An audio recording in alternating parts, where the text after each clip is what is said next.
A review of the Reserve Bank's monetary response to the COVID-19 pandemic has been ordered by the government, but the timing's been slammed as cynical and manipulative, with the findings due to be made public around 6 weeks out from the general election.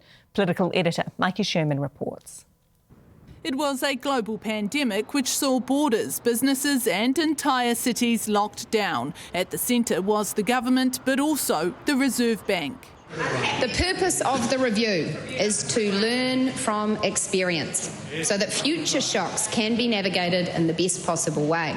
Those who don't learn the lessons of history are doomed to repeat them. But Labour is crying foul. This is another exercise in cynical political manipulation by Nicola Willis. The findings of the review set to be released just 6 weeks out from the election. Why is it important to learn from the monetary policy choices made in response to the pandemic?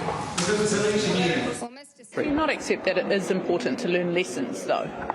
Of course, and if they wanted to learn the lessons, they could have done that when they first became the government. Chris Hipkins may be hiding from the COVID inquiry, but he can't hide from this. As COVID hit in 2020, the Reserve Bank lowered the official cash rate to 0.25%. Then, after staying low for a year, inflation began to climb. It took months before the OCR followed suit, but by then the inflation horse had bolted. It was another 9 months before the Reserve Bank even started to raise interest rates. So that's the big bad call.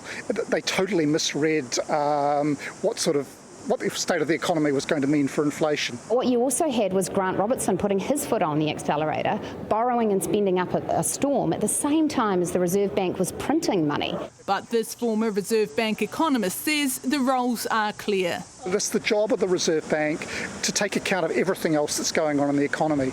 So if the government has an expansionary budget, it's the job of the Reserve Bank to tighten and to avoid that flowing into inflation. The opposition arguing National will use it as election ammo anyway. They're getting desperate now. They're just throwing everything out there that they possibly can. So try and, reliven up the COVID-19 conspiracy theorists. So this isn't an economic get-out-of-jail-free card for you come election? This is an examination of some of the most significant economic decisions that have been made in recent history.